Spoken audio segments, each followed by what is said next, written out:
Welcome back. Thank you for keeping us company. This still is Good Morning Kenya. We are glad you are still with us. It is exactly 3 minutes past 9 a.m. And from that insightful discussion all about tobacco right there, we want to keep on that health trajectory and move on to the next segment. And this is all about neurosurgery. Now, this is a branch of medicine that not much is known about it until you find yourself in a situation where you require this kind of treatment, or you know somebody who requires this kind of treatment. But today we are here to give you the basic information that you need to know around neurosurgery and just understand the advancements that we have made as a country. And to help us with this conversation today, we have Dr. Devender Singh, who is a neurosurgeon working with Mediheal Group of Hospitals. Good morning and welcome. Thank you. Thank you so much for making time to be with us today. It's my pleasure. All right, so neurosurgery, for most people, when we hear this term, we think of complex things because we have our own understanding of what it could be. Yes. But from a medical point of standing, when we talk about neurosurgery, or you as a neurosurgeon, what does that encompass? What does it mean? Neurosurgery is basically that field of medicine that deals with the treatment of disorders and diseases of the nervous system, basically brain and the spine. So basically neurosurgery has been there since ages, but most of the developments that have taken place in neurosurgery have been during the last century. Yes. And today I am going to speak, I was told to speak about basically the advancements that we have made in neurosurgery during the recent period. So the first and the foremost that comes to my mind is the development of the neuroimaging. So while treating the brain and spine, we need to have a good imaging. By imaging we mean the CT scan, MRI, PET scan, and many other instruments that form part of this imaging. So prior to the advent of the MRI and CT scan, the neurosurgery was in a very primitive state, because we used to perform neurosurgery and we used to diagnose the patient with our clinical skills and by the history and the examination. But that were very crude method. And now with the advent of the CT and MRI, we can treat the patient, we can diagnose the patient very well, because they are very fast, they are very accurate, and most important, they are very non-invasive. Yes. And we can easily diagnose the patient and plan our surgery according to that diagnosis we have made. All right. Now, when we talk about neurosurgery, for what has been known for the longest time has always been the conventional open surgery. And maybe for those of us who might not understand what it encompasses, traditionally it has been what has been used for most of the brain surgeries that have been required. What goes into open brain surgery? See, the surgeries, as they are evolving, they are moving from open brain surgeries to minimally invasive brain surgeries, or any minimally invasive surgery. By open brain surgery, we mean that we have to expose the brain to the maximum, because prior to the advent of the endoscopes and the microscope, you had to make a big incision, big opening in the brain, so that you can visualize the brain properly and do the surgery. Now, with the advent of the endoscope and the microscope, what has happened is that now we need a very small incision in the brain. We don't need to open the brain in a big manner and expose the brain and do the surgery, because we can do the surgery with a small incision and a small opening in the brain. The main reason for that is, now the endoscope and the microscope, they provide two things. They provide the illumination, that is a light, and magnification. They provide magnification, so that we can see all the tissue of the brain and everything under magnification. So this helps us perform the surgery in a better manner, and we provide good results, because the incision is small, the blood loss is small, the hospital stay is less, the overall cost of the treatment is drastically reduced because of overall the stay, and the results have greatly improved. Now, medically speaking, when you compare the open brain surgery versus the microscopic or endoscopic surgery, what are the health risks that were associated with the open brain surgery that are hugely avoided when it comes to endoscopic and microscopic brain surgery? Open surgeries used to be a lengthy procedure. It used to be, it used to have poor, I may say that the results are better with the endoscopic brain surgeries. Okay. Because as I told you, we do it under magnification, we do it with a lot of illumination, smaller incision. That has greatly improved the result. Open surgeries had problems like lot of blood loss. The risk of infection was more because the more tissue exposure, the more damage to the normal tissue. So that's why we called this the endoscopy as the microscopic neurosurgery as minimally invasive. Okay. Because normally we don't now, we save the normal tissue. Our main aim is that we don't disturb the normal tissue. We just attack upon the pathological or the tumor or anything that is not the part of the normal brain.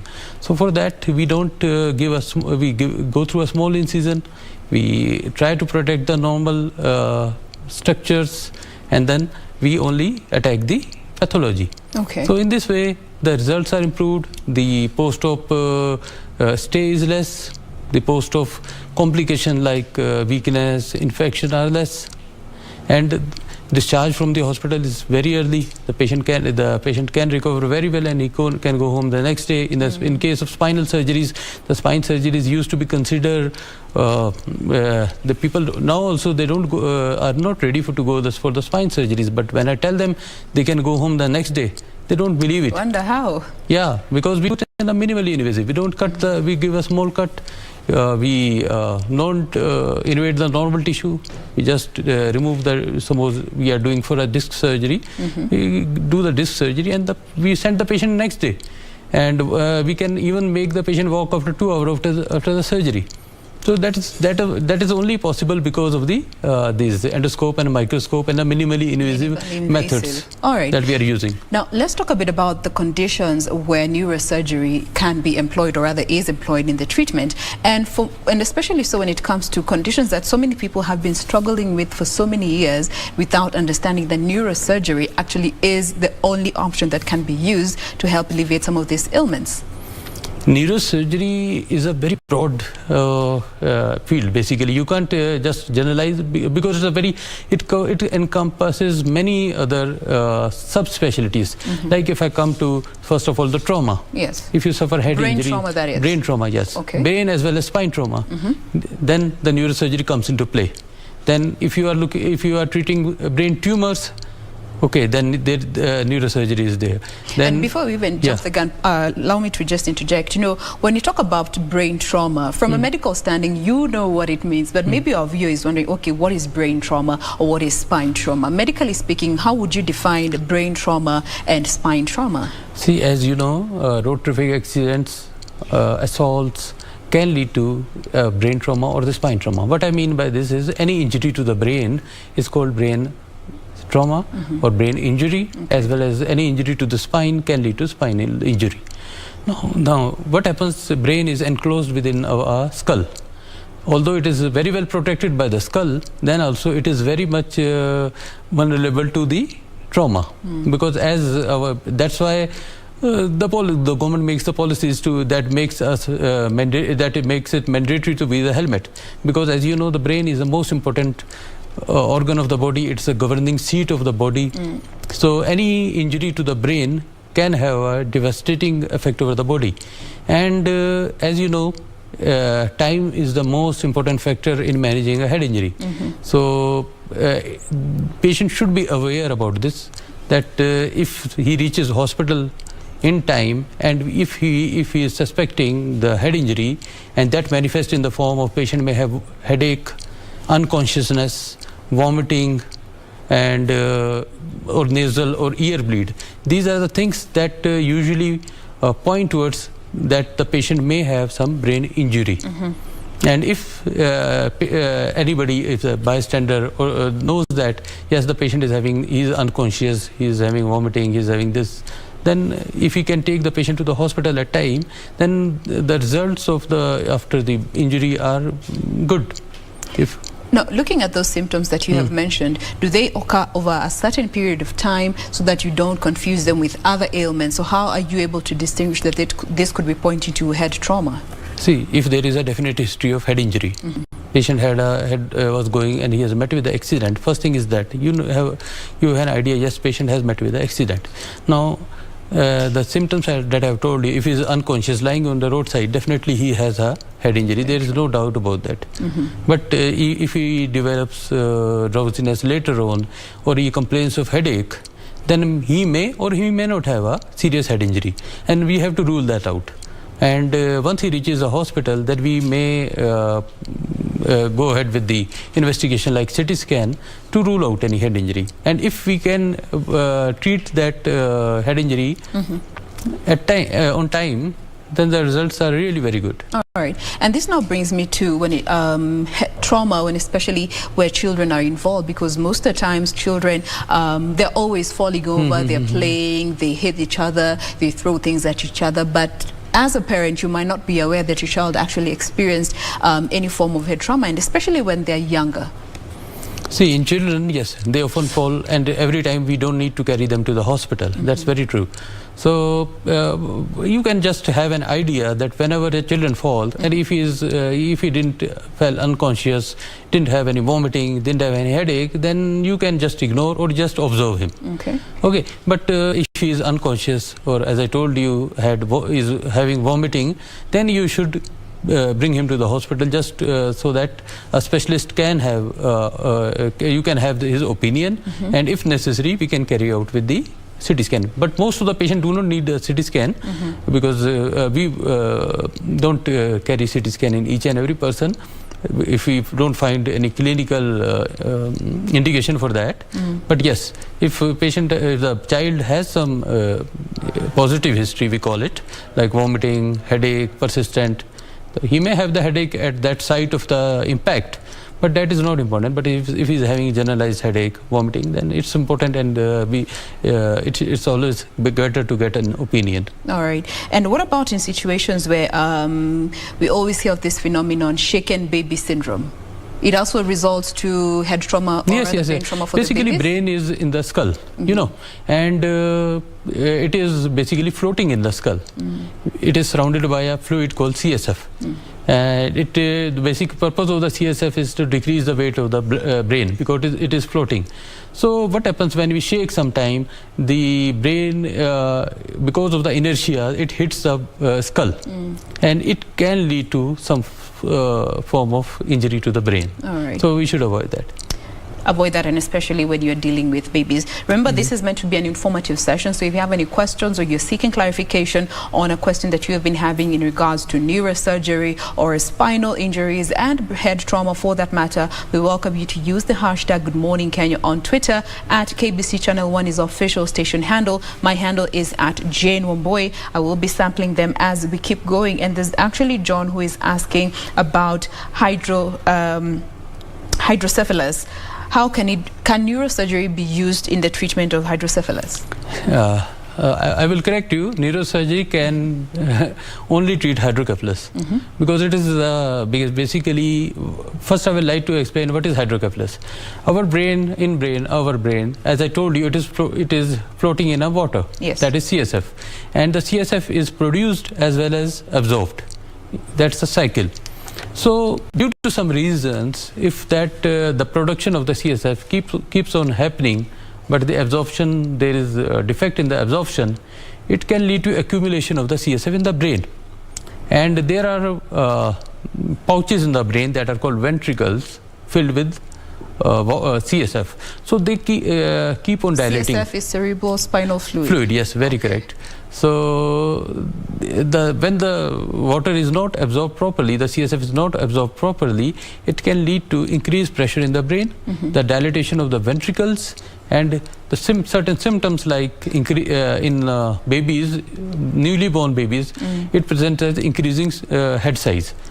Okay, but if it happens in adult, because the bones are fused, the skull is fused, so the head cannot enlarge in adults, so it presents with headache, vomiting, and it can also lead to unconsciousness if not treated well at time. So this is hydrocephalus. Now how do we treat it? The treatment depends upon there are two round treatment. Earlier, the only treatment available for the treatment of hydrocephalus was putting a shunt. The shunt, as the name explains, is a shunt between the brain and any other cavity of the body, in which we can drain the CSF. Okay, maybe it could be the pleura in the lungs we can drain, in the peritoneal cavity in the abdomen we can drain. So we put a tiny tube in the brain and take it to the abdomen and drain the CSF. So the CSF that was not getting absorbed now can drain into the peritoneal cavity, and it resolves the pressure. The patient becomes normal and comes back to the life. Now this was the treatment that was carried on earlier. Now there has been a major advancement in the treatment of hydrocephalus. Now what we do is we do endoscopic third ventriculostomy, that is ETV. In this procedure we don't put a shunt, because shunt is a foreign tube that has some disadvantages, like it can get infected because it's not a part of our body. Second thing, it can dislodge, it can move from the brain and it can go into the neck, or it can go into the abdominal cavity. It can dislodge, it can get blocked. It's a very common complication. 30% of the shunt get blocked over the time. Because anything because it's a very tiny tube. It's a very, very, very thin diameter, a very small diameter tube. So you cannot put a major big tube under your skin. So it has to be small. So it gets blocked. So these were the disadvantages. And endoscopic third ventriculostomy, we create a stoma in the brain so that the CSF can drain through that. So we don't need to put a shunt. Okay, and this is basically done through endoscope. And with a small incision, we create a stoma. It has also some disadvantages. It's a bit costlier because the equipments that are used are a bit costlier. It is a big learning curve. You have to do a lot of surgeries to master this technique. But in the long run, because you don't put a shunt, so you save the cost of the shunt, and it becomes cheaper. When you keep on doing it, in the longer run, it is cheaper, it is better, and has more physiological, because the fluid of the brain is draining into the brain only. It's not going into your abdominal cavity. It's more physiological. Okay. So carries less of the disadvantages of the shunt. All right. Now let's talk a bit about the gaps that are there when it comes to neurosurgery, and especially so in the Kenyan space. I want to start with the aspect of awareness. From your interaction with the patients that you have interacted with in your line of work and also in the hospital in general, how much do people know about neurosurgery in line with the treatment of the different conditions that are there? Yes, actually there are a lot of misconceptions about neurosurgery. People think that it's very dangerous to undergo a spine surgery, or very dangerous to undergo a brain surgery. So sometimes they don't even want to go surgery for the brain tumors. They just want to avoid neurosurgery, thinking that anybody who undergoes a neurosurgery is bound to die. But that is not a fact. And actually, what is the survival rate? Survival rate, it all depends upon the type of tumor you are treating. If you are asking about the brain tumor surgery, it all depends upon the type of the tumor that you are operating. There are certain tumors like meningioma. If you can remove them properly, the patient can survive for whole of their life. It like grade 4 glioma. They are very even if you operate them, the recurrence rate is very high. They're aggressive? Yeah, very aggressive, and they are bound to recur. So they require chemotherapy, radiotherapy, and even after that, the survival may be around 2 to 2.5 years, maybe. So yes, but you have to treat them. That doesn't mean that we don't need to treat them, because after treating them, we can guarantee a good life at least for 2 to 3 years. And if we don't treat them, the survival is only 2 to 3 months. So we need to treat them. We should be make the patient aware. We should make the patient aware that neurosurgery is the only option that is there for the tumors. Yes. You can't avoid it. You can't just keep on waiting and let the tumor grow in size, and then it becomes difficult for the operating surgeon as well as the patient, because as a surgeon we would like to operate a small tumor rather than operating a huge tumor, and a patient you will also expect good results, and then that we can only guarantee if we operate a tumor at an initial stage rather than at the final stages. The earlier the better. Yes, definitely. All right. Now, that brings me to the next challenge, or maybe gap, and maybe you could tell us more about this. And this is the aspect that there is a shortage of specialists in the neurosurgery field. Now, according to the World Health Organization, they gave a ratio of one neurosurgeon to a population of about 200,000.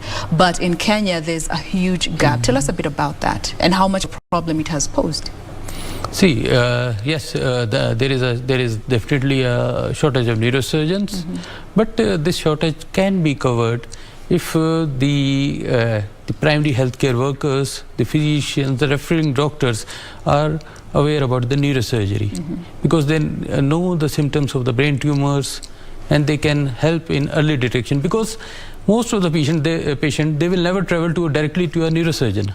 They will first go to their primary physician, then they may go to some other doctor, then and finally he ends up to a neurosurgeon, and that basically we are super specialists, so we don't never receive the patient. Most of the patient come to us through the primary physicians.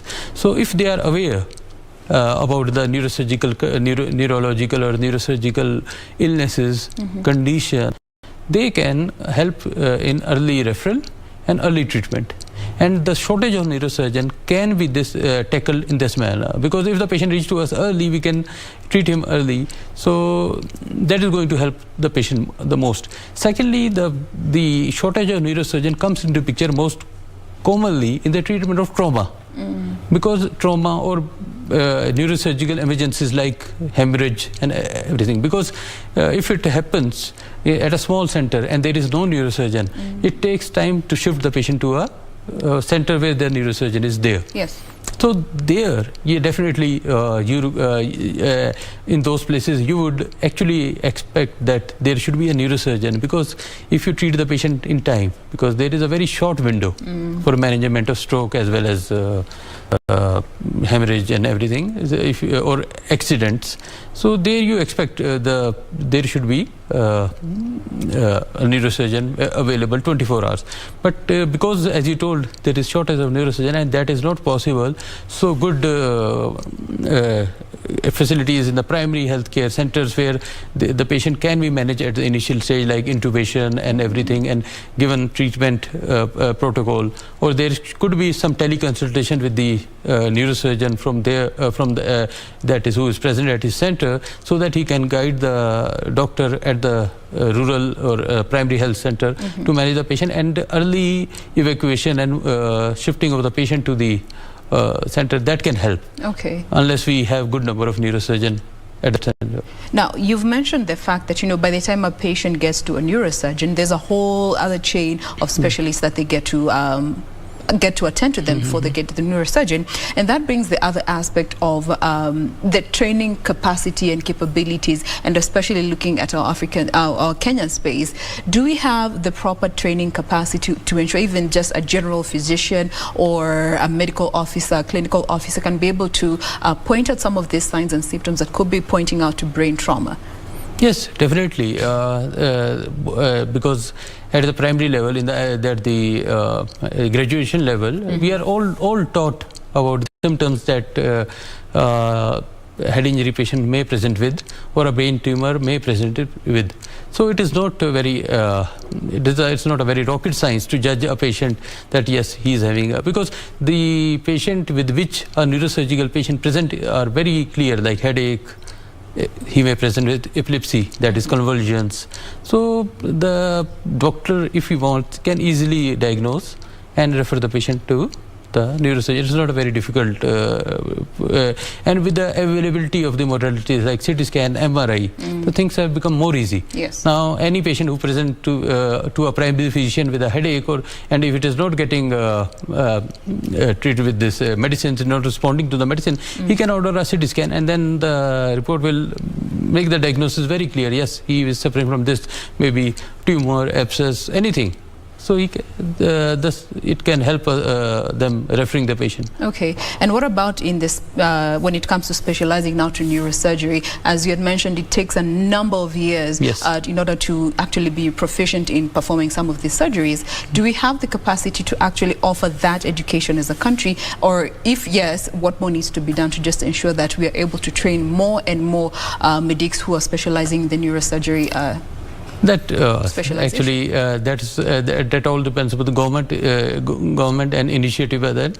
They have to identify the problem, and then in the medical school they could provide increased number of seats, and they can open training center for neurosurgeon. That can be done.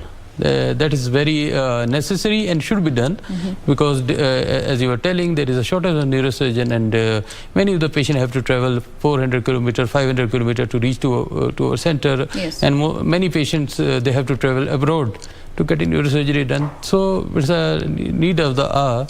Yes, the more and more neurosurgeons should be trained, and at the institutions, government is, as well as good private institutions, they can provide training to the body, for the neurosurgery, and then you can decrease the gap.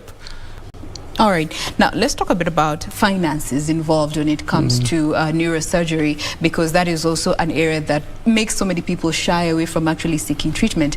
Tell us a bit about the costs involved. See, as I told you, actually, it was if I talk about my hospital, it was a dream of our honorable chairman, Dr. Mishra, to provide world-class facilities at our center at a very affordable rates. Yes, neurosurgery, it is costly, because the instrument that we require, the endoscope, the microscope, the MRI, the C-arm, and the cath lab, they cost a lot. But yes,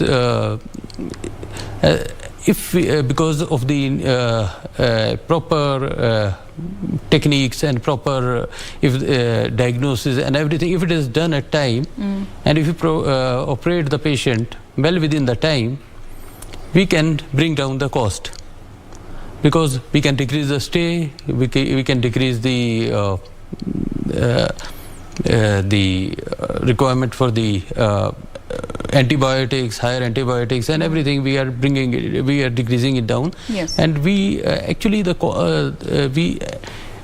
cost also depends upon the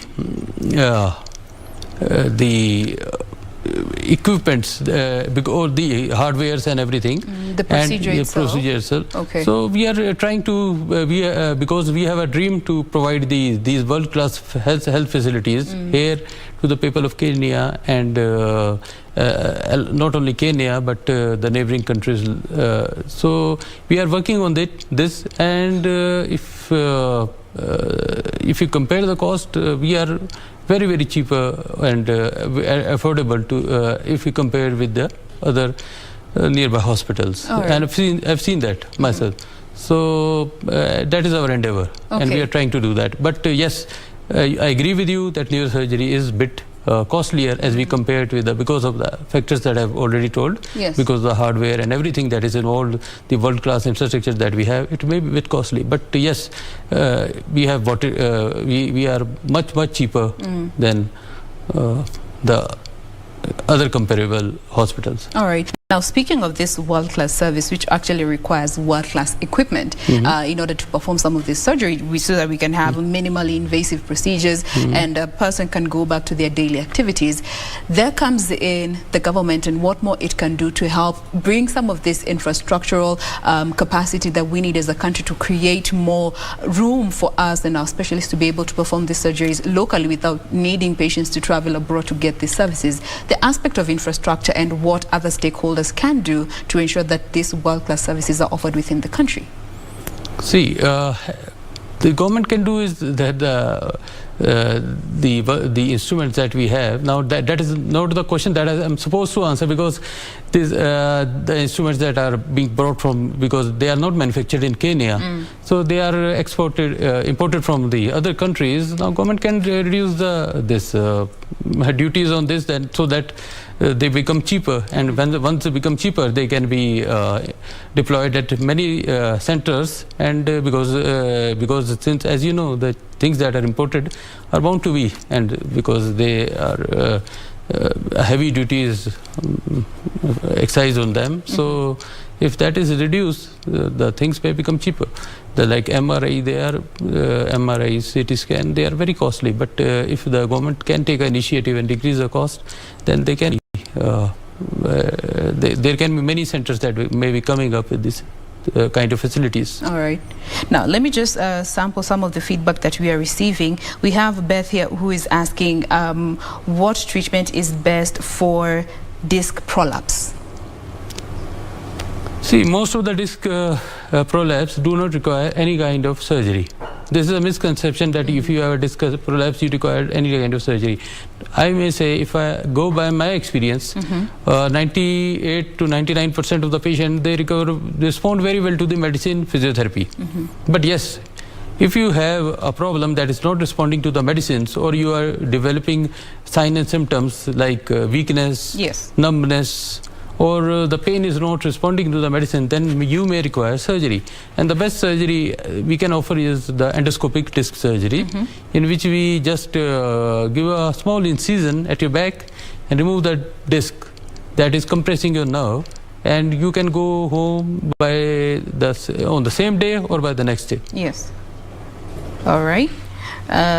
We also have John Kidali, who is asking about Neuron Navigation. This is an aspect that was actually in some of the notes. What is Neuron Navigation even in the first place? Yeah. Neuron Navigation is the latest, it's a development that has taken place in the field of neurosurgery. What is that? It is basically, it guides us, it navigates us into the brain. As you know, I will give you an example to explain. Suppose we have a small tumor that is present in the brain, and it is located deep inside the brain. And to reach that tumor, we will have to go through the normal brain, and disturb the normal brain. And while doing this, we may cause some damage to the normal brain. And like if we want to dig something that is in the earth, we don't, so we can dig as much as possible here, there, but we can't do that in brain. We have to be very precise, because the more we disturb the normal tissue, the more problems the patient develops after the surgery. So it's basically a software, and we merge it with the CT scan, MRI. So it tells us the precise location of that tumor or a lesion, and we can directly land over that lesion and remove it without disturbing the normal brain.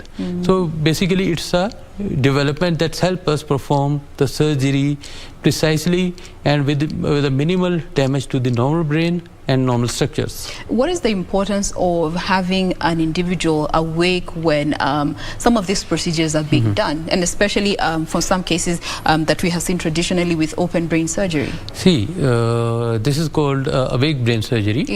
And the certain lesions or tumors that are located in the motor strip. Now, motor strip, we mean the part of the brain that controls our motor activity. So while operating the patient, the tumor that are located on the motor strip, if the patient is unconscious, we will not be able to judge while removing tumor whether we are not damaging the motor strip. So we just give local anesthesia and talk to the patient and make him move his legs, so that while doing the surgery, we are aware, yes, we are not damaging the normal, the motor structure, the speech area, and every other equivocal areas, the important areas of the brain. So while if suppose we are doing the surgery and we tell the patient to move his legs, he is not able to move, or he develops weakness, then we know that we are not doing the right thing. We are damaging the motor tract. So we can just avoid that part of the surgery. So this is the importance of the awake surgery. Oh, fantastic. To just ensure that you're not doing more damage than good. Yeah, definitely. All right. Now, there's a question that has come in here from Richie, who is asking, what is the difference between a brain aneurysm and stroke? Yes. Basically, stroke is a... aneurysm is first of all, let's try to explain aneurysm. Our blood vessels supply blood to the brain. Okay. And if some area of weakness develops in that part of that blood vessel, along the blood vessel, yeah, in the blood vessel, okay, so there will be outpouching that will keep on growing with passage of time. It will keep on growing. It's a dome shaped, basically outpouching in the wall of the vessel. So one fine time, basically most of the time it is asymptomatic because it doesn't do anything. But it's just a swelling along the swelling, vessel. yeah, very right. So once one fine day it ruptures, and then it becomes symptomatic. It presents as brain hemorrhage, that is called subarachnoid hemorrhage, and then we need to treat that aneurysm. Okay. And stroke is something different. Stroke is there are two types of stroke. Stroke, what happens is that the vessel, the blood vessel that is supplying the brain may get blocked due to some clot. That is called infarct, because the brain is not getting blood to normal functioning. That is called infarct stroke. And there is one sometimes the blood vessel without an aneurysm, because it ruptures because of the blood pressure or many other reason, and there is a hemorrhage. That is called a hemorrhagic stroke. So stroke is of two types. Okay, and what is important is that because differentiation, the treatment of both the strokes is different. The hemorrhagic stroke requires treatment for the control of blood pressure, to decrease the brain pressure, and stroke that is due to infarct, we need to open that blood vessel that is blocked. So in this we give blood thinners, and there are new therapies that are coming out in the form of endovascular techniques, in which we go through the vessel and try to remove that clot with a catheter so that we can open the blood vessel. That is endovascular therapy of the that has come up in a very big manner.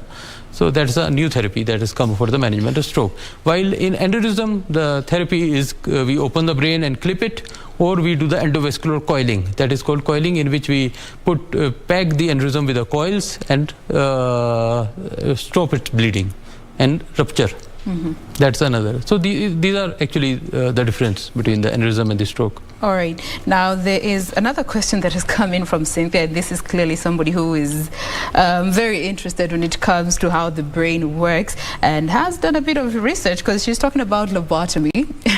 And if you know some history around lobotomy, you know where it started from, and it being banned and it not being allowed to be performed.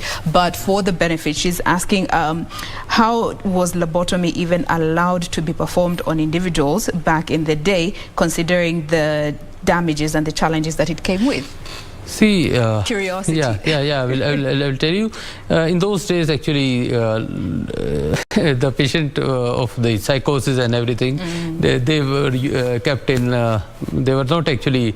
They were not very good medicines present at that time. So to control them, to the patient suffering from schizophrenia and everything, now there is a good availability of drugs, antipsychotics, that we can treat the patient with. But at that time they were not present, and maybe but now it is banned. The good thing is that it has been banned. It was and because everything evolves with time, you cannot criticize the therapy, because at that time since there was no medicine, they may have thought, they may have found it, and the rules and regulation at that time may not have been very strict. So that happened. It's a part of history now. It's a part of history. You can go ahead and read about it. It's very interesting. There's so many documentaries that have been done around lobotomy and how barbaric it was, up leading to its burning. But it's basically, they used to chop off chop off parts of the brain to help treat. Not only chop off, they used to insert some instrument in the brain and just move it. It's a very crude manner. You can't even think of that now. In the treatment of mental illness, but nonetheless you can read more about that. Now, as we bring this conversation to a close, there are many people who are asking about the recovery process. I know you had mentioned that it's quite it's not as complicated as opposed to the traditional open brain surgery, and especially looking at these advancements, but just go over them for the benefit of our viewer once more. The recovery process post neurosurgery, and especially when there is minimal invasive techniques used. See, as I've told you, it depends on the type of surgery you perform. There are still many surgeries that are major surgeries in neurosurgeries. There are minor surgeries in neurosurgeries. So recovery rate depends upon the disease, basically. But if I generally speak, the recovery time is around 4 to 5 days. You can recover within 4 or 5 days in most of the cases. In the spine surgeries, if you are doing the minimally invasive disc surgeries, the recovery time is only a single day. You can go back home after a day of the procedure or on the same day. And now it also depends. Suppose I was telling you about the aneurysm surgery. Now the aneurysm, I told you, most commonly present with the rupture. And once it ruptures, it has n number of complications. It can cause bleeding. Yes, it can cause vasospasm, in which the blood vessels they go constrict, and the blood supply to the brain is decreased. It can re-rupture. It can cause hydrocephalus. It can n number of complications are associated with a ruptured aneurysm. And when the first and foremost thing to do is either clip it or coil it. And when it is done, then we have to deal with all the complication. And the recovery time is usually 14 to 15 days. The patient may remain there in the hospital for 10 to 15 days. But if the patient presents to us with an aneurysm that has not ruptured, and because it is very difficult to diagnose, but yes, in Western world and in Japan especially, the lot of aneurysms are being detected in an unruptured form. And if you do the endovascular coiling of that aneurysm, you can go back home next day, compared to the 15 days after a ruptured. So there is a great deal. Now you can see the contrast. So it all depends upon the type of the disease you are facing, you are treating.